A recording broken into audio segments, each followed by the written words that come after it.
আসসালামু আলাইকুম। Online live ক্লাসে সবাইকে স্বাগত। কারিগরি শিক্ষা অধিদপ্তর ও A2I এর যৌথ উদ্যোগে এই ক্লাস দিনের শেষ সেশন। সাবজেক্ট সার্ভেইং 2, বিষয় কোড 66444। ষষ্ঠ অধ্যায় নিয়ে আজকে কথা বলবো। লেভেলিংয়ে বাধা বিপত্তি ও ভুলভ্রান্তি।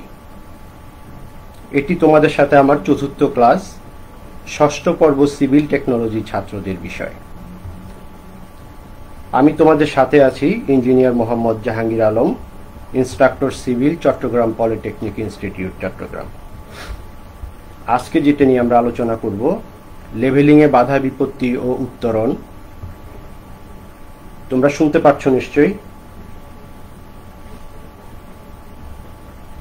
হ্যাঁ, লেভেলিংয়ে বাধা বিপত্তি ও উত্তরণ। লেভেলিংয়ে যান্ত্রিক ও ব্যবহারজনিত কারণে ত্রুটির তালিকা। লেভেলিংয়ে পৃথিবীর বক্রতা ও আলোর প্রতিসরণের প্রভাব। পৃথিবীর বক্রতা ও আলোর প্রতিসরণে সংশোধনী সমস্যা ও সমাধান। দৃশ্যমান দিগন্ত দূরত্ব ও দিগন্ত আনতিকোণ। লেভেলিংয়ে মিলন ভ্রান্তি এবং অনুমোদিত মিলন ভ্রান্তির সীমা। লেভেলিংয়ে বাধা বিপত্তি অর্থাৎ লেভেলিং কাজ করতে গিয়ে যেসব বাধা বিপত্তি আসে তার তালিকা। পাহাড়ে আরোহণ অবতরণজনিত বাধা বিপত্তি বা অসুবিধা। স্টাফ অতি নিকটবর্তী জনিত অসুবিধা। স্টাফ খুব নিচু হওয়া জনিত অসুবিধা। স্টাফ স্টেশন বা বেঞ্চমার্ক কলিমেশন রেখার উপরে হওয়া জনিত অসুবিধা। পুকুর বা হ্রদ পারাপারে বাধাজনিত অসুবিধা। নদী পারাপারে বাধাজনিত অসুবিধা। এখানে পুকুর আর নদীর ভিতরে পার্থক্য হচ্ছে জোয়ার ভাটার বিষয়।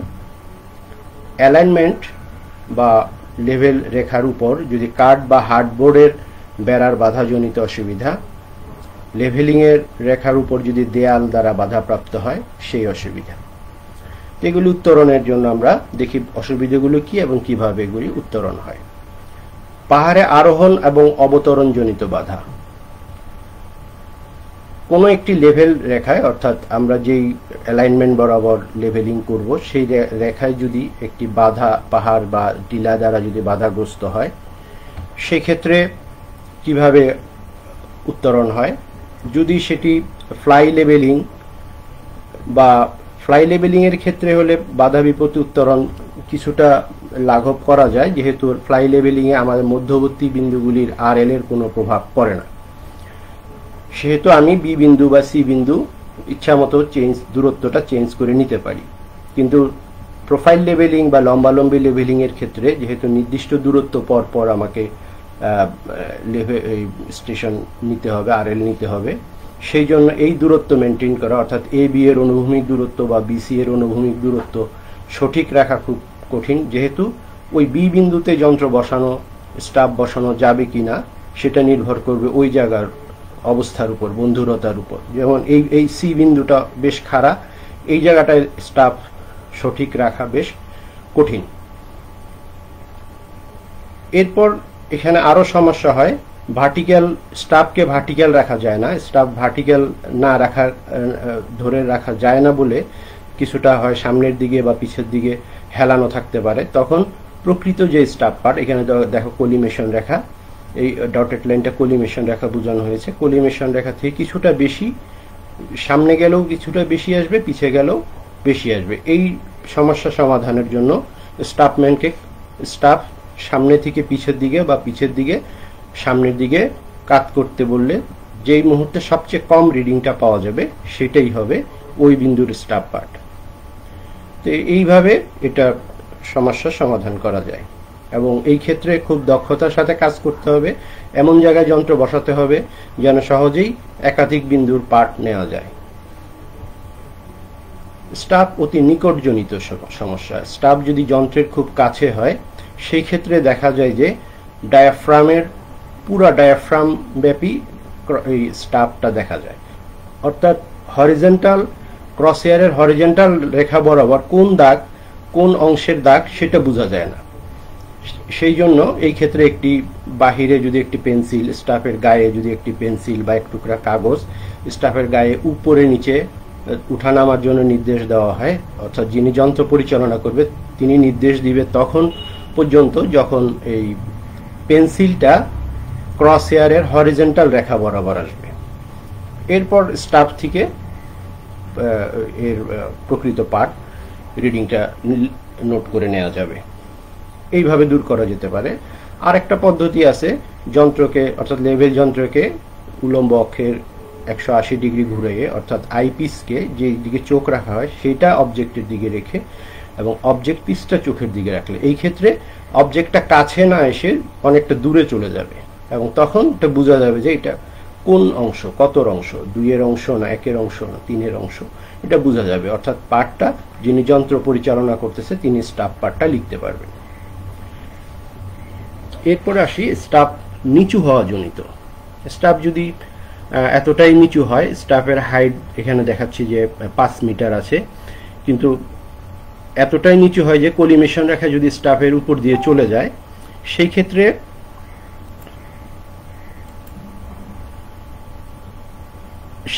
স্টাফের নিচে একটি সাপোর্ট ব্যবহার করে স্টাফম্যানকে বলতে হবে যে স্টাফকে আস্তে আস্তে ধীরে ধীরে উপরে তুলতে হবে যতক্ষণ পর্যন্ত স্টাফের যে কোনো রিডিং কলিমেশন রেখা পর্যন্ত না আসে।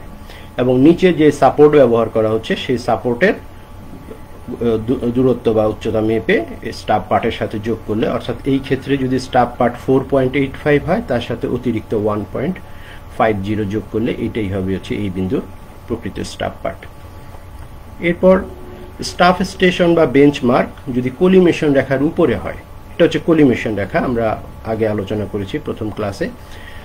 যেই বিন্দুর আরএল নির্ণয় করব বা কোনো একটা বিন্দুর যদি বেঞ্চমার্ক জানা থাকে, সেই বিন্দুতে স্টাফ পার্ট নেওয়ার জন্য এবং সেটা যদি কলিমেশন রেখার উপরে হয় সেই ক্ষেত্রে স্টাফকে উল্টা করে ধরতে হয় এবং অর্থাৎ স্টাফের জিরো বিন্দুটা সেই বিন্দুতে টাচ করবে যে বিন্দুর আরএল দেওয়া আছে এবং স্টাফকে স্ট্রেট ভার্টিক্যালি রাখতে হবে, ওলনে রাখতে হবে। এখন এই পর্যায়ে যে রিডিং পাওয়া যাবে, ধরি এখানে রিডিং পাওয়া গেছে 4.15, এটাকে মাইনাস দিয়ে লিখতে হবে যেহেতু স্টাফকে উল্টা করে ধরা হয়েছে, এবং লেভেল বুকে এটাকে মাইনাস হিসাবে লিখে গাণিতিক সমস্যার সমাধান করলে হয়ে যাবে। পুকুর বা হ্রদ পারাপারে বাধাজনিত অসুবিধা। পুকুর যদি অ্যালাইনমেন্ট বরাবর, লেভেলিং এর অ্যালাইনমেন্ট বরাবর একটা পুকুর বা বড় লেক আসে, সেই ক্ষেত্রে কিভাবে এটা উত্তরণ করা যায়? পুকুর বা হ্রদের বৈশিষ্ট্য হচ্ছে এখানে জোয়ার ভাটা দ্বারা প্রভাবিত হয় না। যদি লেভেলিং কাজ করার সময় বর্ষাকাল বা বৃষ্টি বাদল না হয়ে থাকে, অর্থাৎ বাহ্যিক কোনো পানি দ্বারা যদি প্রভাবিত না হয় বা এখান থেকে পানি অন্য কোনো খাল দিয়ে বাইরে চলে যাওয়ার মতো বিশাল আকারে প্রভাব না হয়, তাহলে সেই ক্ষেত্রে এটা করা যেতে পারে। যেহেতু এটা জোয়ার ভাটার প্রভাব নাই, তাহলে এটা লেক বা পুকুরের উপরিতলের উচ্চতা সব জায়গায় সমান। একটা বড় লেক যদি হয়, আমাদের দেশের সবচেয়ে বড় লেক কাপ্তাই লেক, এই লেকের কাপ্তাই পয়েন্টের মুক্ততল এবং রাঙামাটি পয়েন্টের মুক্ততলের উচ্চতা একই হবে।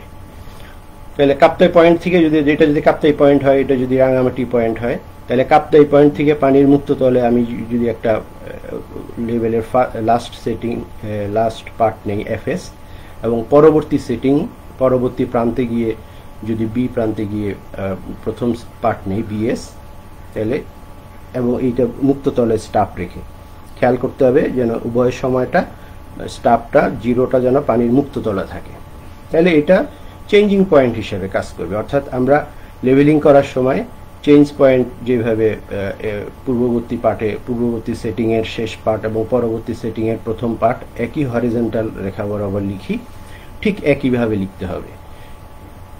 এইভাবে এই সমস্যার সমাধান করা যায়। আর যদি নদী পারাপারের বিষয় আসে, নদীতে যেহেতু জোয়ার ভাটা আছে এবং এখানের দূরত্ব অনেক বেশি, সেই ক্ষেত্রে এখানে 3টা ভ্রান্তি আসার সম্ভাবনা থাকে। এই ভ্রান্তিগুলি যেমন কলিমেশন ভ্রান্তি আসতে পারে, তারপরে পৃথিবীর বক্রতাজনিত ভ্রান্তি আসতে পারে। এইসব ভ্রান্তি দূর করার জন্য এটা রেসিপ্রোকাল লেভেলিং করতে হয়। আমরা গত ক্লাসে অর্থাৎ আমাদের 3 নম্বর ক্লাসে আমরা এটা নিয়ে বিস্তারিত কথা বলেছি।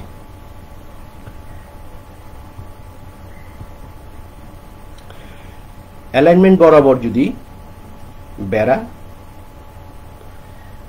হার্ডবোর্ড বা কাঠের বেড়া জনিত বাধা আসে, অর্থাৎ দৃষ্টিরেখা কলিমিশন রেখা যদি এ থেকে বি অপর প্রান্তে যদি বাধাগ্রস্ত হয় কার্ডবোর্ড দ্বারা, সেই ক্ষেত্রে যেহেতু এটা কার্ডবোর্ড, এটা সহজে এখানে ছিদ্র করে একটা স্টিল নেইল প্যারাক ঢুকিয়ে অবশ্যই লক্ষ্য রাখতে হবে প্যারাকটা যেন হরিজন্টাল হয়। প্যারাক যদি তির্যকভাবে ঢুকে সেই ক্ষেত্রে আমার যে উদ্দেশ্যে কাজ করছে সেই উদ্দেশ্য সফল হবে না। তাহলে হরিজন্টাল করে এই এস এ পাশের এ সেটিং এর শেষ part FS four side reading এবং বি পাশের ব্যাক সাইড রিডিং একই বিন্দুতে যদি নেই, সেটা আমাদের চেঞ্জিং পয়েন্টের মতো কাজ করবে। এরপর যদি কংক্রিট বা ইটের দেয়াল দ্বারা কলিমিশন রেখা বাধাগ্রস্ত হয়, দুঃখিত, কলিমিশন রেখা যদি মেশনরি ওয়াল বা আরসিসি ওয়াল দ্বারা বাধাগ্রস্ত হয়, সেক্ষেত্রে নেইল দ্বারা ছিদ্র করা সম্ভব হয় না। তখন এর উপরিতল টপটা দেখতে হবে যে অনুভূমিক কিনা। যদি অনুভূমিক না থাকে, সেখানে অনুভূমিক কোনো একটা প্লেট ব্যবহার করতে হবে, স্টিল প্লেট বা রড ব্যবহার করে এর এক পাশে স্টাফকে উল্টা করে ধরে এস এ বিন্দুর ফোর সাইড রিডিং অর্থাৎ শেষ পার্ট এবং পরবর্তী সেটিং এর প্রথম পার্ট বিএস, এবং এটা চেঞ্জিং পয়েন্টে আমরা যেভাবে ফিল্ড বুকে লিপিবদ্ধ করি একইভাবে লিপিবদ্ধ করে এই সমস্যা আমরা সমাধান করতে পারি। লেভেলিং কাজে যান্ত্রিক কারণে কি কি ত্রুটি হয় আমরা একটু এটা দেখি। যান্ত্রিক ত্রুটিগুলি অর্থাৎ যন্ত্রের কি কি সমস্যা আসতে পারে। লেভেল যন্ত্রের ত্রুটিপূর্ণ স্থায়ী সমন্বয়।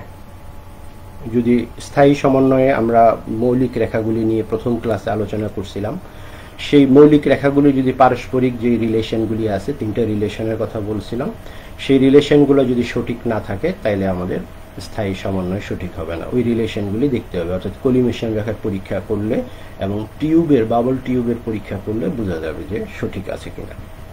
ত্রুটিপূর্ণ ফোকাসিং টিউব, যেই টিউবের ভিতরে আমার দুইটা লেন্স বসানো থাকে, আইপিস এবং অবজেক্ট লেন্স, দুইটা লেন্স বসানো থাকে, সেই টিউবটা লেভেল সঠিক আছে কিনা, অর্থাৎ টিউবটা কোথাও বাঁকা আছে কিনা, সেটা যদি ত্রুটিপূর্ণ থাকে তাহলে আমার আলো সঠিকভাবে আসবে না। ত্রুটিপূর্ণ বাবল টিউব, অর্থাৎ স্পিড লেভেল যেই টিউবের ভিতরে থাকে সেই টিউবটা যদি নিজেই তার লেভেলিং ঠিক না থাকে, ওইখানে নিচে তোমরা খেয়াল করবে যে নিচে তিনটা স্ক্রু থাকে, ওই স্ক্রুতে তোমরা অবশ্য হাত দিবে না, ওইটা এই যান্ত্রিক ত্রুটিগুলি এগুলি হচ্ছে যারা এক্সপার্ট লোক ছাড়া এইটা নিয়ে কাজ করা ঠিক হবে না।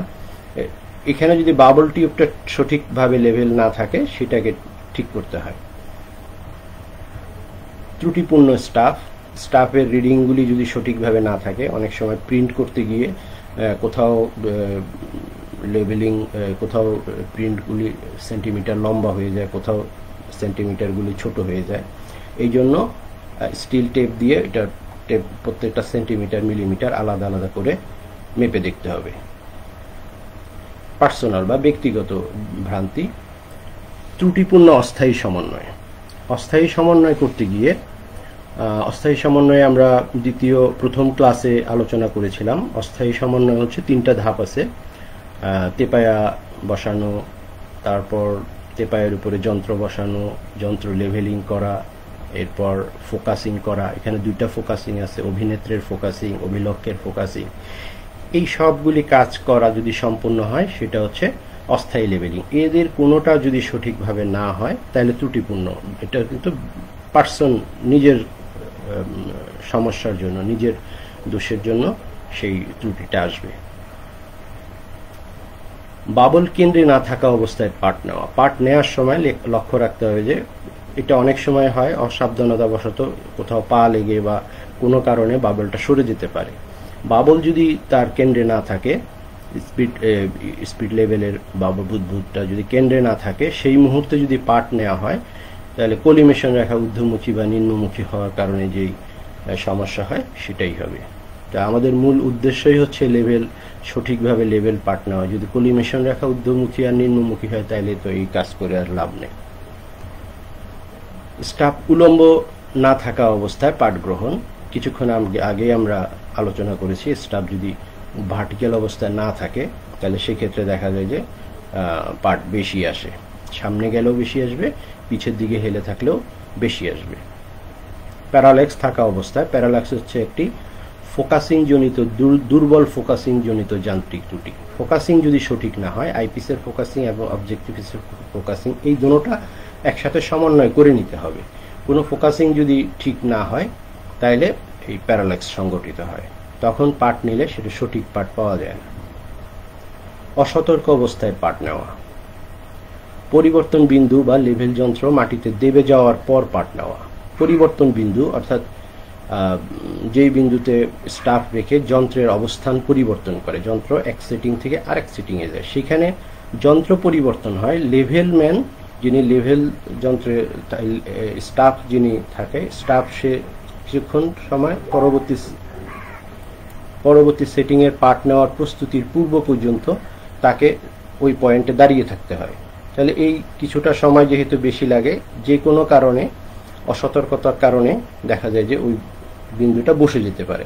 আবার দীর্ঘক্ষণ কাজ করার ফলে লেভেল যন্ত্র বসানোর আগে স্টেশন বিন্দুর মাটি সঠিকভাবে যাচাই না করা হয়, শক্ত প্ল্যাটফর্ম যদি না হয়, সেক্ষেত্রে বসে যেতে পারে।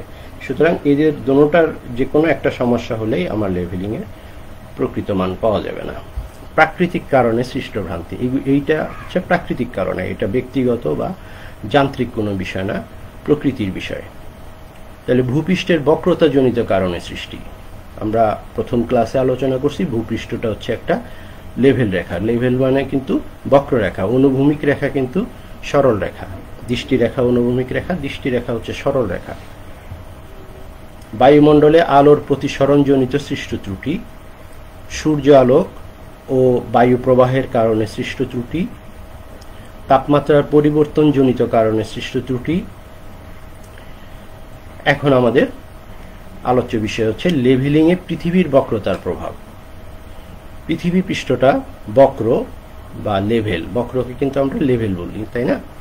তাহলে আমরা লেভেল নিয়ে কথা বলি। তোমরা নিশ্চয়ই ফুটবল খেলার মাঠে বড় একটা বৃত্ত দেখেছো। সেই বৃত্ত থেকে যদি আমি তোমাকে বলি যে 5 সেন্টিমিটার দৈর্ঘ্যের একটা অংশ নিয়ে আসো, ওই একটা বৃত্তচাপ কেটে নিয়ে আসো, তাহলে ওই বৃত্তচাপটা কিন্তু দেখতে একটা সরল রেখাই মনে হবে, কারণ এটা ব্যাসার্ধের তুলনায়, ওই বৃত্তের ব্যাসার্ধের তুলনায় 5 সেন্টিমিটার খুবই ছোট একটা রেখা, সেই জন্য এটা একটা সরল রেখাই মনে হবে। অনুরূপভাবে পৃথিবীর পৃষ্ঠের যদি আমি 100 মিটারের কম দৈর্ঘ্যের একটা দূরত্ব বিবেচনা করি, চিত্রে পিডি, পি থেকে ডি পর্যন্ত এই দূরত্বটা যদি 100 মিটারের কম হয়, আর পৃথিবীর ব্যাসার্ধ হচ্ছে 6371 কিলোমিটার, তাহলে সেটার সাপেক্ষে 100 মিটার খুবই ছোট, সেই কারণে পিডিটা একটা সরল রেখাই মনে হবে। সরল রেখা যেহেতু আমাদের দৃষ্টি রেখাও একটা সরল রেখা, তাহলে এই দুটা একই সমান্তরাল এবং এই দুটা পরস্পর সমান হবে। অর্থাৎ যন্ত্রের উচ্চতা যদি h হয়, ডি এই 100 মিটারের ভিতরের দূরত্ব ডি বিন্দুতে, এখানে স্টাফ পার্ট h পাওয়া যাবে, যেহেতু এখানে পৃথিবীর বক্রতার কোনো প্রভাব পড়ে নাই। কিন্তু যদি পৃথিবীর বক্রতার প্রভাব পড়ে, তাহলে এই চিত্রে আমরা দেখি এখানে এই দূরত্বটা যদি অনেক বেশি হয়, 100 মিটারের বেশি, 300 মিটার বা 1 কিলোমিটার যদি হয়, তখন এই দূরত্ব ডি দূরত্বটাকে আর অনুভূমিক রেখা বলা যাবে না, এটা একটা সরল রেখার অংশ হবে না। তখন আমাকে পৃথিবীর বক্রতা বিবেচনায় আনতে হবে। যদি অনুভূমিক থাকতো তাহলে যে কোনো বিন্দুতে আমরা স্টাফ পার্ট h, যন্ত্র উচ্চতা যেহেতু h, আমরা এখানে h উচ্চতা, এখানে 2 মিটার, এই 2 মিটার যন্ত্র উচ্চতা 2 মিটার, সব জায়গায় 2 মিটার পেতাম। কিন্তু দেখা যাচ্ছে যে এই বিন্দুতে পাচ্ছি, এটা হচ্ছে আমাদের দৃষ্টি রেখা, অনুভূমিক রেখা, অনুভূমিক রেখায় রিডিং পাচ্ছি 2.5 মিটার। আবার ডি বিন্দুতে স্টাফ বসে স্টাফ পার্টটা পাচ্ছি 3 মিটার, তাহলে এখান থেকে এখানেও স্টাফ পার্ট 0.5 মিটার বেশি। তার মানে পৃথিবীর বক্রতা জনিত কারণে আমরা এই এ বিন্দুতে বিসি পরিমাণ বেশি পার্ট নিচ্ছি, আবার বি বিন্দুতে জিই পরিমাণ বেশি পার্ট নিচ্ছি। এইভাবে যত দূরে যাব দেখা যাচ্ছে যে এই পাঠের পরিমাণ বাড়তে থাকবে। তাহলে এইটা হচ্ছে পৃথিবীর বক্রতা জনিত কারণে প্রভাব। তাহলে এর পরিমাণটা কত, আমরা গাণিতিকভাবে এটি কিভাবে নির্ণয় করব একটু দেখি। এই হচ্ছে আমাদের এই পৃথিবী পৃষ্ঠে যদি যন্ত্র বিবেচনা করি, তাহলে এ বিন্দুতে একটা স্পর্শক টানা হলো। আমাদের দৃষ্টি রেখা অবশ্যই এটা যদি লেভেল রেখা হয়, তাহলে এইচ হচ্ছে যন্ত্রের উচ্চতা, তাহলে এইটা হচ্ছে এইখানে ডিসি হচ্ছে এইচ এর সমান। তাহলে আমরা এই অতিরিক্ত পার্ট নিচ্ছি হচ্ছে বিসি। তাহলে আমরা এই বিসির পরিমাণটা বের করব। তাহলে আমরা এটা ধরে নেই যে এতটুকু হচ্ছে পৃথিবীর ব্যাসার্ধ ওসি, এবং এটা যেহেতু স্পর্শক তাহলে এটা 90 ডিগ্রি। তাহলে এ বি ও একটা সমকোণী ত্রিভুজ। তাহলে সমকোণী ত্রিভুজের ও বি অতিভুজ, অতিভুজ যদি হয় তাহলে পিথাগোরাসের সূত্র থেকে আমরা জানি অতিভুজ স্কোয়ার ইকুয়াল টু অপর দুই বাহুর বর্গের যোগফল। তাহলে ও বি সমান হচ্ছে ওসি প্লাস বিসি, মানগুলি বসাই ওসি প্লাস বিসি, তাহলে সমান ওসি প্লাস এবি, ও এ স্কোয়ার প্লাস এবি স্কোয়ার। এখানে ওসি এবং ও এ হচ্ছে পৃথিবীর ব্যাসার্ধ। পৃথিবীর ব্যাসার্ধের পরিমাণ 6371 কিলোমিটার, আর এটার দ্বিগুণ ব্যাস হবে হচ্ছে 12,742 কিলোমিটার। আর এবি হচ্ছে দূরত্ব, বিসি হচ্ছে ভ্রান্তির পরিমাণ, অর্থাৎ যেই পরিমাণ পার্ট আমরা বেশি নিই। তাহলে মানগুলি পুট করে দিলাম, পুট করে স্কোয়ার ভাগ করলে এই সমীকরণটা আসে। এখানে বিসির মানটা, বিসি এটা একটা কিন্তু আসলে স্টাফ পার্ট, এটা আমরা স্টাফের এই অংশটা এতটুকু পার্ট বেশি নেই। এটা চিত্রে অনেক বড় দেখাচ্ছে, আসলে বাস্তবে এত বড় না।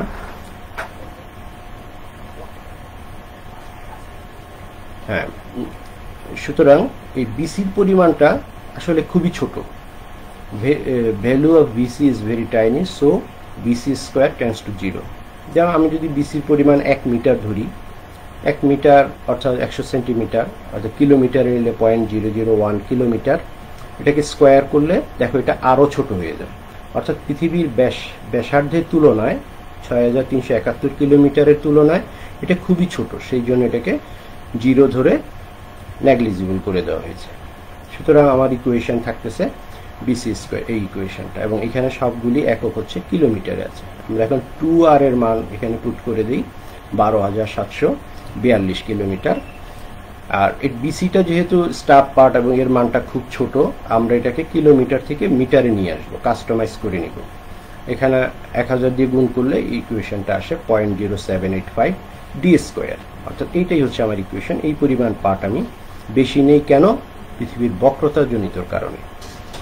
তাহলে ডি এর মান ধরি আমরা, এই ডি এর মান যদি 200 মিটার হয়, তাইলে এই সূত্র যদি আমি পুট করে দিই, তাহলে ভ্রান্তির পরিমাণ আসে হচ্ছে 3.1 মিলিমিটার, অর্থাৎ 200 মিটারে ভ্রান্তি আসবে 3.1 মিলিমিটার শুধু বক্রতা জনিত কারণে।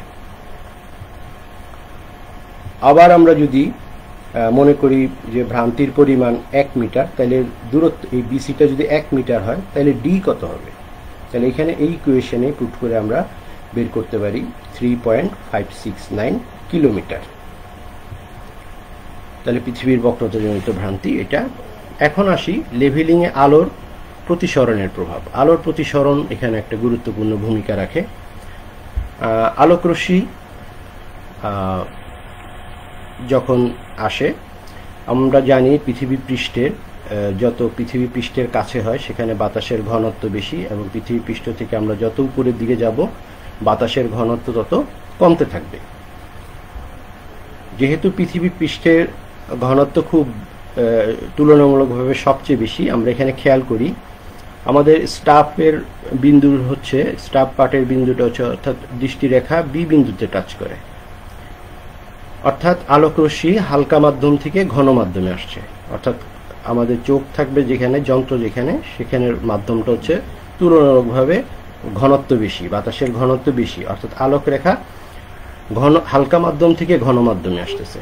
তা আলোকরেখা হালকা মাধ্যম থেকে ঘন মাধ্যমে যখন আসে, এটা কিছুটা বাঁকা হয়ে যায়, কারণ এখানে বাতাসে আলোর বেগ বেশি থাকে, এখানে আলোর বেগ কম থাকে, যেটা আলোর প্রতিসরণের প্রভাব ফেলে।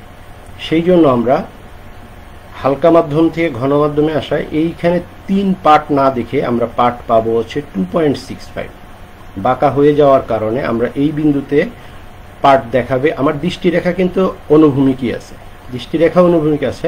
এইখান থেকে যখন আলোটা আসবে চোখে, সেটা কিছুটা বাঁকা হয়ে আসে, যার জন্য আমরা এখানে 3 পার্ট না দেখে আমরা পার্ট দেখি 2.65, অর্থাৎ প্রকৃত পার্ট থেকে শুধু বক্রতাজনিত কারণে যেই পার্ট আসতো সেটা না দেখে তার থেকে কিছুটা কম পার্ট দেখি, এবং সেই পরীক্ষা করে দেখা গেছে যে এর পরিমাণ পৃথিবীর বক্রতাজনিত কারণে যে ভ্রান্তি পাওয়া গেছিল অর্থাৎ 0.0785 ডি স্কোয়ার, তার 7 ভাগের 1 ভাগ, অর্থাৎ এটা হচ্ছে 0.0112 ডি স্কোয়ার। তাহলে দেখা যাচ্ছে আমরা পার্ট পাচ্ছি এইটা 2.65, এই রিডিংটাই আমরা লিপিবদ্ধ করি, অর্থাৎ যন্ত্র দিয়ে আমরা এই পার্টটা দেখতে পাই।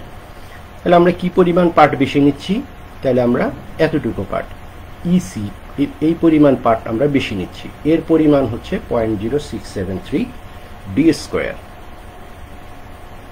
এটা একটু তোমরা এই জিনিসটা আবার রিওয়াইন্ড করে ভালো করে দেখবা, কথাগুলি মনে রাখবা।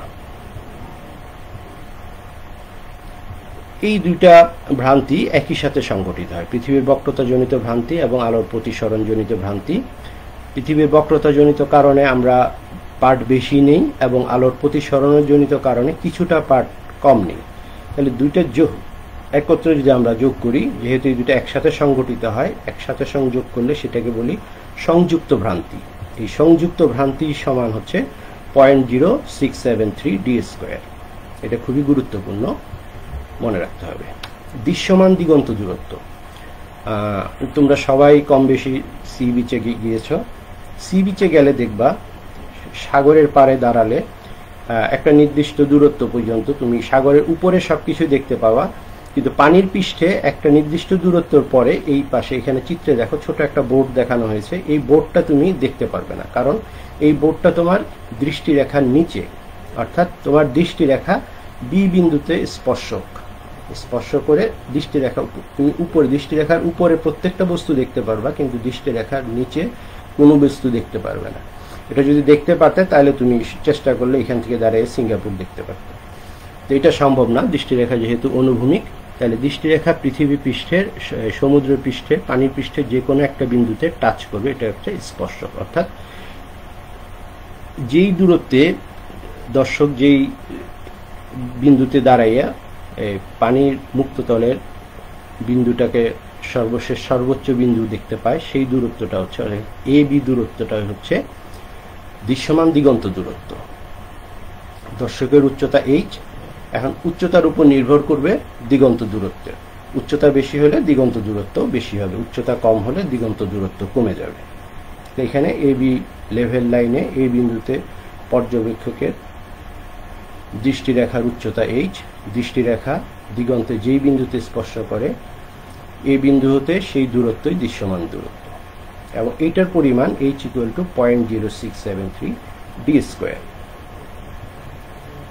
দিগন্ত আনতি কোণ, এখানে আমরা আগের চিত্রে যেটা দেখলাম বিসি, এটা হচ্ছে আমাদের দৃশ্যমান দিগন্ত দূরত্ব এ বি। এখানে যদি একটা লেভেল যন্ত্র সেট করা হয়, লেভেল যন্ত্র দিয়ে তাকালে এবং দর্শক যদি দৃশ্যমান দিগন্ত দূরত্বের দিকে তাকায়, এই দুইটা রেখা, দর্শকের দুইটা রেখা, একটা হচ্ছে লেভেল লাইন বরাবর দর্শকের চোখ বরাবর স্পর্শ এবং দিগন্ত রেখা, এই দুইটার মধ্যবর্তী যে কোণ হবে সেই কোণটাই হচ্ছে দিগন্ত আনতি কোণ, অর্থাৎ ইসিবি কোণ। এটা হচ্ছে দিগন্ত আনতি কোণ, এবং এর পরিমাণ এই কেন্দ্রীয় কোণের সমান। এখানে কেন্দ্রীয় কোণ সমান হচ্ছে, এটা যেহেতু চাপ, আমরা জানি চাপের দৈর্ঘ্য এ বি সমান রেডিয়াস ইন্টু থিটা, তাহলে এখান থেকে আমরা থিটার মান বের করতে পারি। থিটা সমান চাপ ডিভাইডেড বাই রেডিয়াস। এই আনতি কোণ কেন্দ্রীয় কোণের সমান কিভাবে, ইসি ও কোণ এটা 90 ডিগ্রি, আবার ত্রিভুজের এই দুই কোণের সমষ্টিও 90 ডিগ্রি, যেহেতু এটা 90 ডিগ্রি, বি কোণ 90 ডিগ্রি, তাহলে অপর দুইটা কোণও 90 ডিগ্রি। তাহলে এই কোণটা যেহেতু উভয় ক্ষেত্রেই সাধারণ কোণ, বিসি ও কোণ উভয় ক্ষেত্রে সাধারণ কোণ, সুতরাং ইসিবি কোণ সমান বিসি ও কোণ। এটা রিওয়াইন্ড করে আবার দেখবা। ইনবক্সে উত্তর দাও, দেখব কোন এলাকার শিক্ষার্থী বেশি অগ্রগামী, অর্থাৎ এই জিনিসটা কে ভালো বুঝেছো একটু দেখতে চাই। তোমার উচ্চতা কত মিটার এবং কত সেন্টিমিটার? সাগর পাড়ে দাঁড়ালে তুমি পানির উপরিতলে কত দূরত্ব পর্যন্ত দেখতে পারবে? তোমার দৃষ্টিরেখার দিগন্ত আনতিকোণ কত? আশা করি পারবে। এই কিছুক্ষণ আগে যে কথাগুলি বলা হয়েছে সেখানেই তোমার উত্তর আছে, একটু দেখে চেষ্টা করবে। মূল্যায়ন: লেভেলিং কাজে বিভিন্ন প্রকার বাধা বিপত্তি ও প্রতিকারের উপায় জানতে পারলে, লেভেলিং কাজে বিভিন্ন প্রকার ভুল ও ভ্রান্তি সংশোধনের উপায় জানতে পারলে, দৃশ্যমান দিগন্ত দূরত্ব ও দিগন্ত আনতিকোণের ধারণা পেলে। বাড়ির কাজ: শিক্ষা বোর্ডের 18 সালের 22 নম্বর অঙ্কটা এবং 19 সালের 24 নম্বর অঙ্কটা প্র্যাকটিস করবে। এই ধরনের রিলেটেড অঙ্ক প্রায় আসে। প্রিয় শিক্ষার্থী, তোমাদের এই ডিজিটাল ক্লাস কেমন লাগলো? বিষয়ভিত্তিক গঠনমূলক কমেন্ট করবে। আর এই অনুষ্ঠানটি আবার দেখতে চাইলে দক্ষতা বাতায়ন www.skill.gov.bd/dt তে ভিজিট করতে হবে। ঘরে থাকবে, স্বাস্থ্যবিধি মেনে চলবে। ধন্যবাদ সবাইকে।